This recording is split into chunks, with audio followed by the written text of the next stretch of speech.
I think my boyfriend has been using me as a side piece for the last 2 years while he's been living with his ex the whole time. I mean, he told me he moved out of their shared space, but he gets all defensive and refuses to bring me over whenever I ask to see his new place.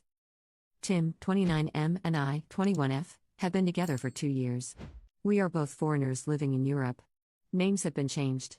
Tim is a very private person in general, and so maybe some of the strangeness stems from that.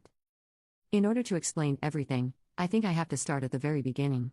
Tim and I met at an event for native English speakers after each of us having lived here for a year. We hit it off immediately.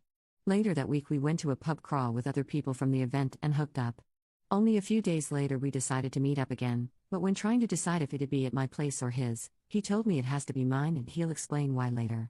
For the record, I do not live in an ideal situation to be having people, much less men, over, and he was completely aware of the situation. He came over and told me that he is currently still living with his ex-girlfriend of about 3 months. He had his own room and everything, but because he had prepaid for 6 months of rent to lend her some money, he was staying there. Okay, so yeah, I know this is weird. But who am I to judge? He says they are definitely broken up and I'm just sleeping with the guy right now, so whatever. A few weeks go by, and we decide to start dating exclusively and officially.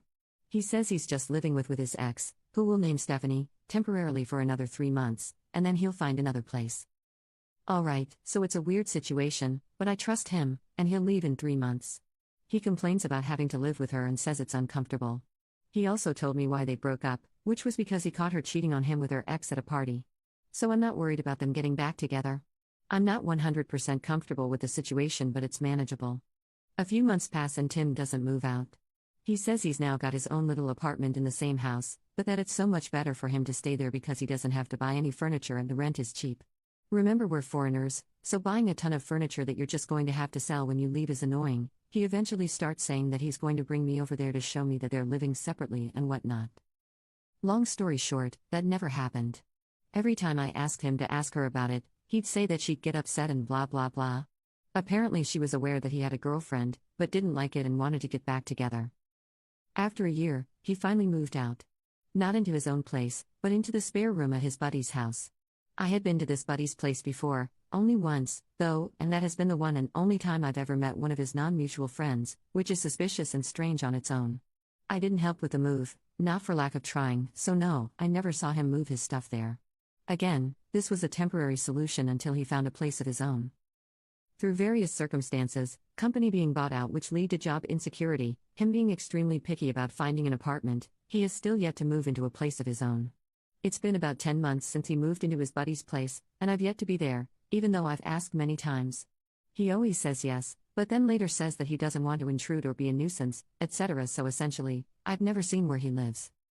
Those things, along with me never having met his friends or Skyped with his family, are the underlying basis for my suspicion, but here's where the real stuff comes. Last night, when I couldn't sleep, I went Facebook stalking. I searched for tagged photos of Tim because I know he's weird about his Facebook and doesn't let tagged pictures and posts show up on his wall. While going through the pictures, I found 3 pictures of him while he was visiting home over the summer. In each of the 3 pictures, there is a girl, who is untagged, and sitting next to Tim. In 2 of the 3 pictures his arm is around her, but the pictures are more posed and everyone's arms are around each other. 2 of the pictures are with friends, so I figured she's a friend from home, no big deal. In 1 picture though, they are with his sister and her husband and daughter. So a much more intimate picture. I do not know what Stephanie looks like, and she doesn't have Facebook. I can't find a picture of her through Googling. But I think this girl might be her. I don't know exactly why I think that, but I do. I did some more Google research and found Stephanie's grandmother's obituary. She died in January? So after Tim would have moved out of the house and definitely after they should have been broken up. And yet, on the obituary his name is listed next to Stephanie's as members of the family. I do know that he was close to the grandmother and that she left him stuff in her will, but still I'm suspicious. If what I suspect is true, that means that he was able to hide this from me and her for 2 years, which is honestly just impressive. Right now, though, I'm stuck. I don't want to bring up my relatively weak evidence with him until I can be sure, because he'll just have an excuse and I'll just accept it because I want to trust him and be with him.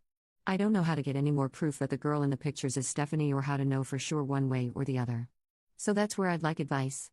I'm not going to break up with him without knowing 100% because I honestly do love him, but I don't know how I can know 100%.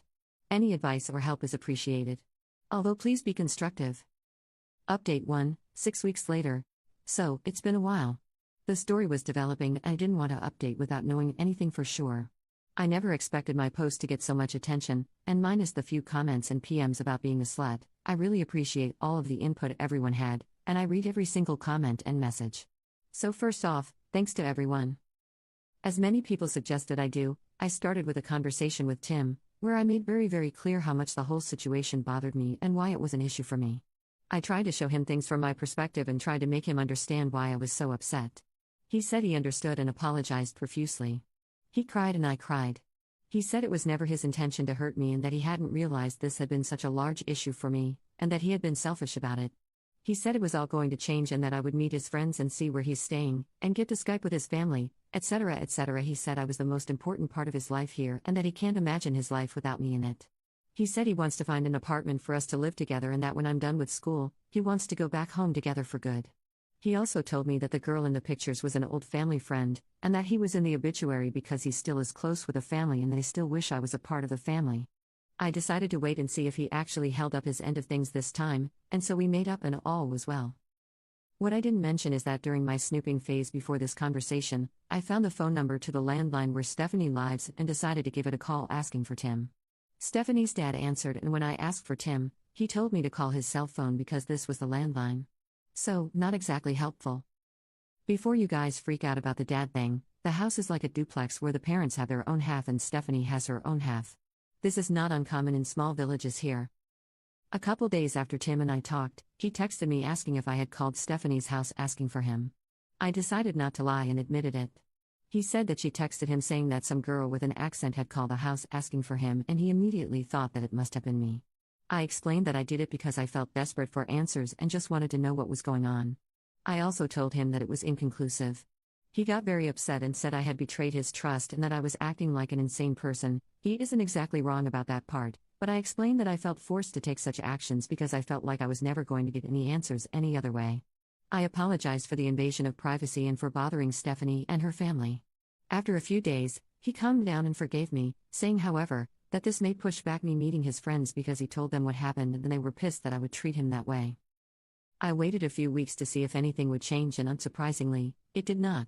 So, this past weekend, he got very drunk one night and I was able to open his phone with his fingerprint while he was sleeping. I found texts from Stephanie from the day before talking about what they should make for dinner that night. He told me he was out of town for work that night. I found lots of hearts and I love yous and even him using the same pet names for her as he does for me. He told her he was going out of town this weekend for work and how much he'd miss her. I looked through the past few weeks of messages between them and saw that he had sent her quite a few of the same pictures that he had sent me. He had invited her to have a glass of wine with his buddy and her girlfriend. He picked her up from work multiple times, and there were lots of conversations about who was making dinner that night and what they should eat. I went back and looked for dates where I knew he had slept over with me and he had always told her he was crashing at a friend's place or out of town for work or something along those lines. I also found a group text message titled Family that included Tim, his sister, his mom, and Stephanie. I looked at pictures of Stephanie that she had sent him and was able to very obviously see that it was her in the pictures that I found on Facebook. So you guys were right. For the last 2 years, he's been living with her and seeing me on the side. All the while telling me how much he loves and admires me and how we're going to have a future together. I have been duped and taken advantage of. And I feel like a complete idiot because of it. I haven't talked to him yet, but when he comes over later in the week, I plan to tell him that I know everything. I also plan to tell him that he is a complete asshole. In my ideal conversation, he'd explain to me why he did this and what the fuck he was thinking during all this, but I am pretty sure those are just things that I'll never know or understand. Obviously, I will break up with him. I also plan on contacting Stephanie with a letter telling my side of the story. I will give her dates that I know he spent the night with me, so that she can cross-check them with dates that he did not come home. I also plan to include a USB stick with pictures of Tim and me from the last 2 years and screenshots of some of our conversations from the last couple months. I can't make her believe me, but I want to at least do my best for her. I feel like I owe it to her as a fellow human being to let her know what kind of man she's been with for the last 4 years. I'm open to absolutely any advice on my plan and on how to move forward from this. I won't lie, I feel so lost and so helpless right now. By breaking up with Tim, I'm losing a huge part of my life in this country, and I'm definitely going to be feeling this hole for a while. So any help is appreciated. Thank you guys so much for listening and sorry this is long AF. I got carried away. Update 2. Again, I'd like to start off this post with a thank you to everyone who responded with constructive and helpful advice. I read every comment, reply, and PM. So, I took your advice and did not try to have a conversation with Tim. I realized that since he was so successfully able to manipulate me for 2 years, having one last conversation with him was bound to end up with me doubting my findings and perhaps my sanity. I wrote Stephanie a 3-page letter, detailing the relationship that Tim and I have had over the past 2 years, making clear that it was serious and not just a fling. I mentioned dates and events that most people would not have known about, and I included the intricate lies and backstory that he had told me. I included a list of dates from the last 2 months that he spent the night with me and encouraged her to cross-check them with nights that he wasn't at home.